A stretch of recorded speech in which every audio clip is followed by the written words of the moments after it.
Gwen Davies. O'n i yn clwb South Pems, ond nawr o'n i newid symud i Eglwyswrw.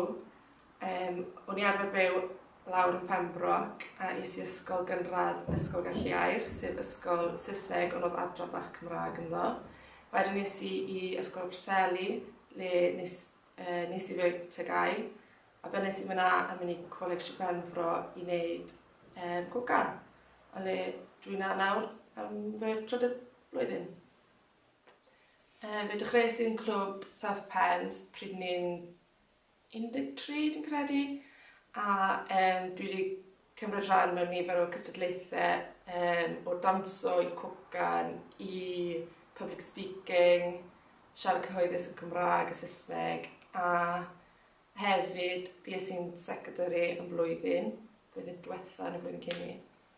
A oedd yn frawd am mhlar yn eidol hefyd, so ni'n gwneud eitha lot o pethau fel tri da'n gili yn cystadlu'r clwb de. Mae South Pems wedi cael ei lleoli yn ardal eitha Saesnigedd a dwi'n fel mae'n llaw o ni sy'n siarad Cymraeg yn y clwb.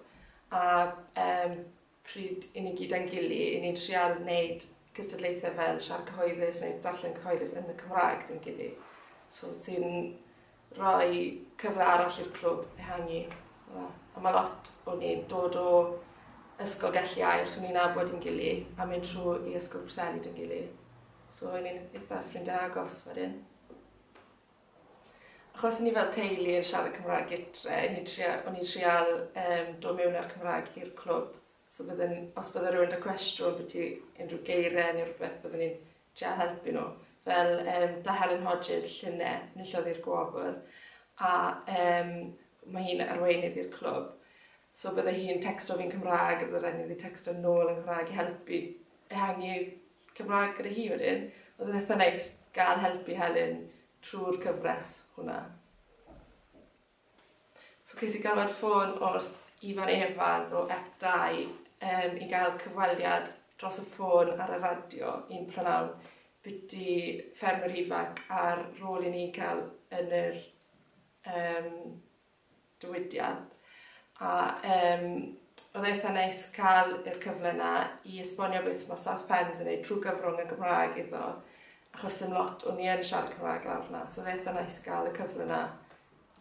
So i ni wedi symud i ardal Eglwyswrw, a fi'n falle siŵr o fod yn mynd i clwb ffermwyr Eglwyswrw nawr.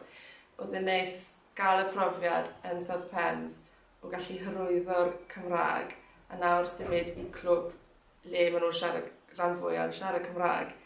A byddwn ni'n mynd nôl i'r roots mam a dad, really, achos mae yna le dechreuon nhw clwb ffermwyr ifanc, a sydd wedi pwysio ni mewn i mynd i clwb ffermwyr ifanc a dechrau gael y profiad fel wnaethon nhw, sydd yn neis gweld y gwahanol ffordd mae'r clwbau'n gweithio trwy'r gyfrwng y Cymraeg a'r Saesneg nawr. Ni a George ydw i a trefnydd sir CFFI Sir Benfro. Ni'n ffodus iawn o gael Gwen lawr yn ardal South Pems, llynedd, yn helpu aelodau lawr fyny eto, falle pobl o gefndiroedd di-Gymraeg. Bydd rhai pobl yn cofio i Helen Hodges ennill y Gwobr Shwmae llynedd. A oedd Helen yn aml yn gweud oedd Gwen yn un o'r bobl oedd hi'n gallu troi ati hi i ofyn cyngor yn byddu geiriau neu texto am bell air yn Gymraeg a magu hyder i ddefnyddio'r Gymraeg, a mae Gwen yn teip o berson mor rwydd i siarad a wneud e mewn ffordd fach digon neis heb fod yn fel sy'n dysgu yn unrhyw beth, mae fe jyst yn dod yn naturiol iddi. A bod e'n golled i South Pems, i ni'n falch fel sir i'w gael i yn cadw gyda ni fel mudiad yn ardal Eglwyswrw nawr. A hefyd fi'n gobeithio bod y profiad o helpu bobl gyda Cymraeg yn Shwmae Benfro mynd i gario ymlaen, achos sim cadarnleoedd yn saff mwy chwaith, felly bydd i Chymraeg i'n dod yn handi iddi eto, fi'n siŵr. Dwi'n hapus bod fi wedi cael y siawns i dysgu a hyrwyddo'r Cymraeg yn y clwb dros y blynyddoedd diwetha. Mae fe bod yn real sport i gweld pobl defnyddio technegau Cymraeg trwy'r blynydde?